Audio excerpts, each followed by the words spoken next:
Hello everyone.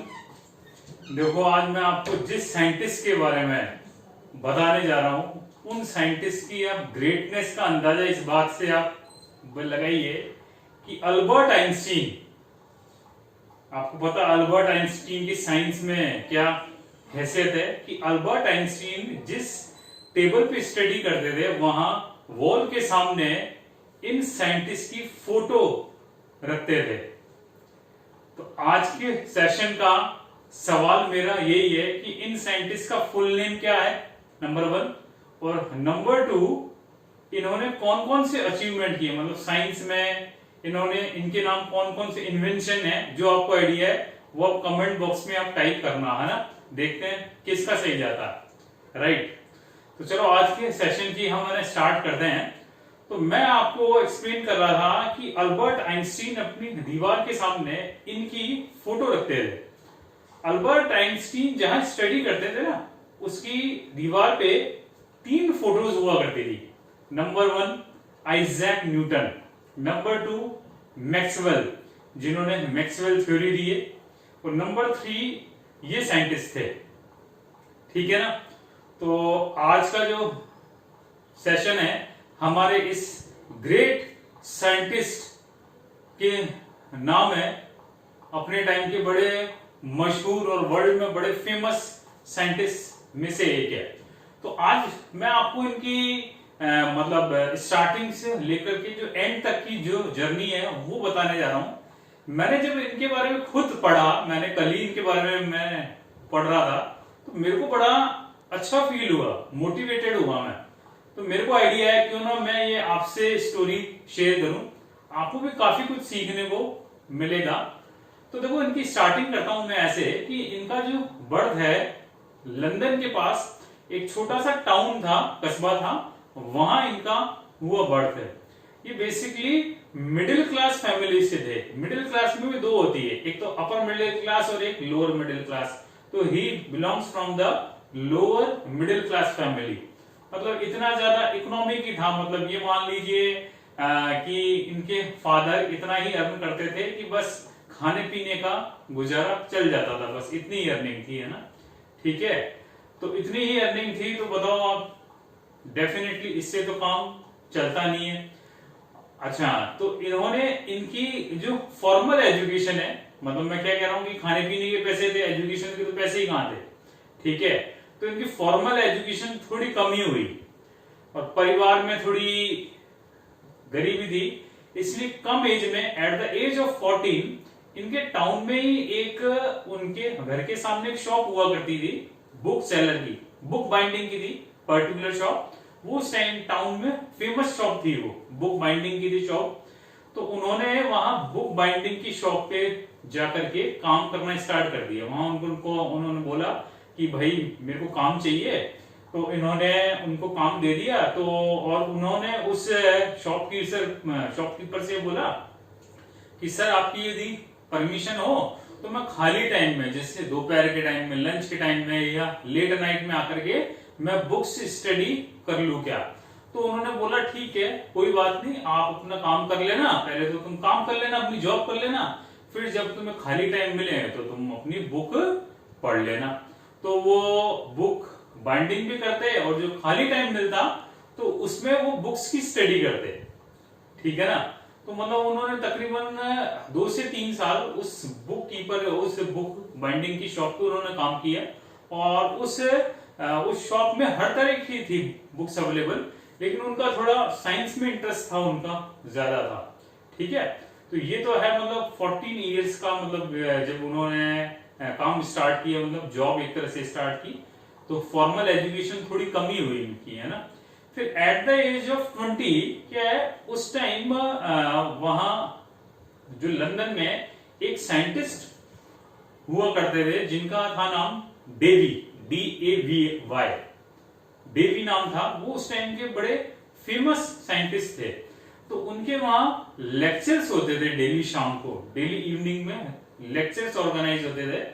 तो ये जो साइंटिस्ट हैं जिनकी मैं आपसे बात कर रहा हूं और जिनका आपको नाम मेरे को रिप्लाई करना है, तो उन्होंने उस लेक्चर को शाम की जो क्लासेस थी उनको लेक्चर लेना स्टार्ट किया।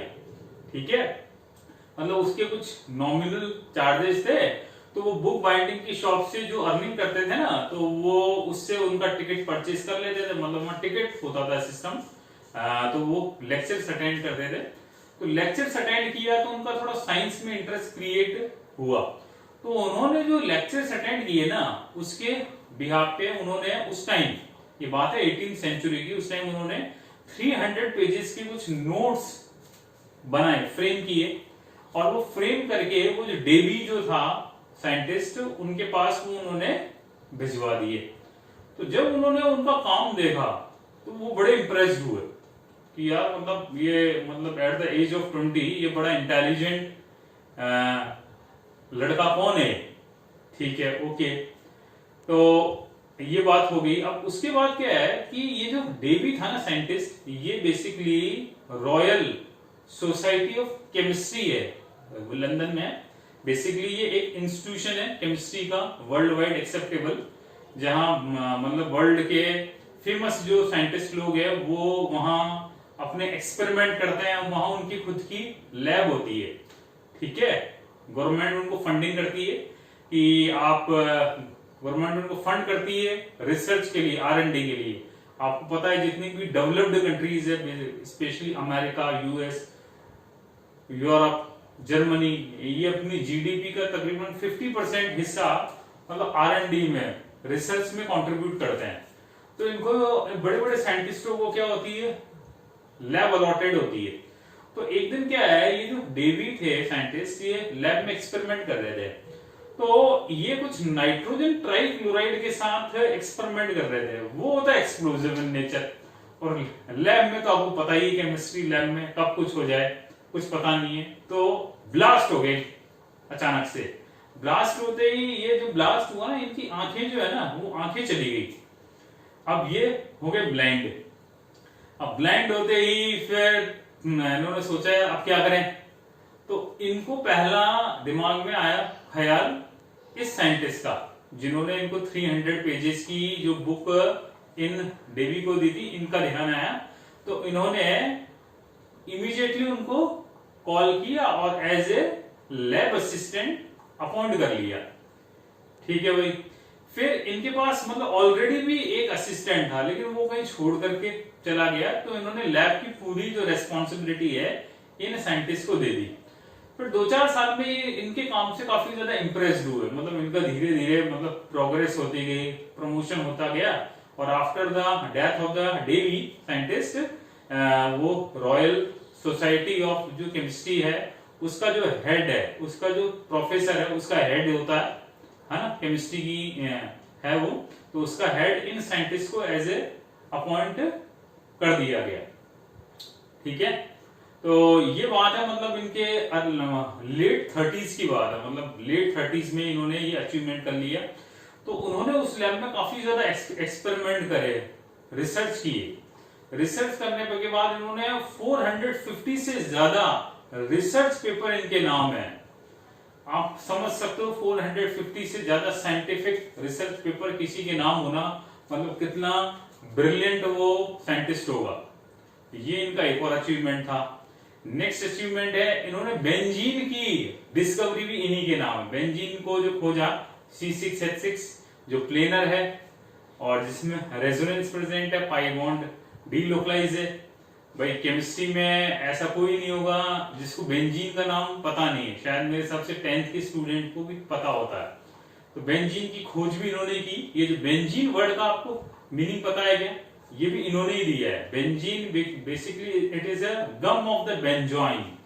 बेसिकली 16th सेंचुरी में ये बेंजीन जो है ना एज ए फ्रेग्रेंस इस्तेमाल होता था, एज ए फ्रेग्रेंस परफ्यूम जो इंडस्ट्रीज में इस्तेमाल होता, इसलिए इसका नाम पड़ा। ये बेंजोइन के गम से ऑब्टेन्ड होता है, इसलिए इसका नाम हो गया बेंजीन। तो बेंजीन की खोज भी इन्होंने ही की। अच्छा, लॉज ऑफ इलेक्ट्रोलिसिस ये भी इन्होंने ही दिए, है ना।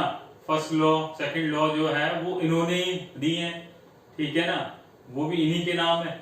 ठीक है, तो इस तरह से इन्होंने काफी ज्यादा मतलब कंट्रीब्यूट किया, काफी ज्यादा इन्होंने रिसर्च इनके नाम रहा। लेकिन फिर भी क्या है, ये थोड़े पोलाइट थे, सॉफ्ट थे। देखो आप, मतलब इतना बड़ा जो साइंटिस्ट, मतलब आप ध्यान, मतलब ये इनकी क्वालिटी है। देखो आप, बड़ा इससे सीखने को मिलता है कि कोई इंसान जितनी ज्यादा हाइट पे जाता है ना, वो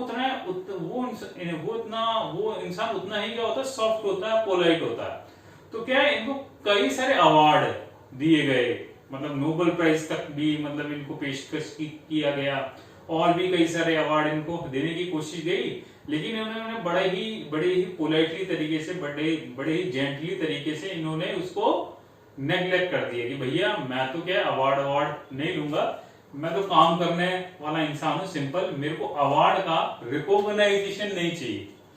तो आप समझ सकते हो आप, नहीं तो आज के समय में, या नॉर्मली ले लो आप कोई भी अवार्ड के लिए, तो अवार्ड तो जनरली हर कोई एक्सेप्ट कर लेता है, लेकिन ये अलग किस्म की पर्सनालिटी है। अच्छा, एक और बात है, इनकी ग्रेटनेस का अंदाजा इस बात से भी आप फील कीजिए, इनका कोई असिस्टेंट था ही नहीं, ये मतलब अकेले में ही एक्सपेरिमेंट करते थे और किसी की हेल्प नहीं लेते थे, कोई इनका असिस्टेंट था ही नहीं। ये एक और बात बताई मैंने आपको, है ना। तो इस तरह से साइंस में हर एक फील्ड में इनका अचीवमेंट रहा। इनके नाम, इन्होंने एक बुक भी पब्लिश की जिसका नाम है the chemistry of a candle. ये उस टाइम की वेरी फेमस बुक में से एक थी। तो इन साइंटिस्ट की जो पॉपुलैरिटी है इस बुक के थ्रू बहुत ज्यादा फैल गई, है ना। The chemistry of a candle, उसमें बेसिकली 6 लेक्चर्स की सीरीज थी जो इन्होंने डिजाइन करी थी, और 18वीं सेंचुरी में इस बुक का फर्स्ट एडिशन पब्लिश हुआ था, और बड़ा इंपॉर्टेंट माइलस्टोन था इनके करियर में।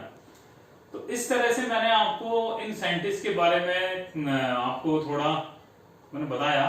तो इस स्टोरी का देखो कंक्लूजन क्या है, मैं आपको कंक्लूजन की तरफ हम चलें कि देखो कोई भी इंसान जो एक बिल्कुल लोअर मिडिल क्लास फैमिली, मतलब जिसके पास ओनली खाने के पैसे हैं और कुछ नहीं है, ठीक है, वो इंसान मतलब धीरे धीरे अपने एफर्ट से कितनी बड़ी हाइट पे पहुंच गया।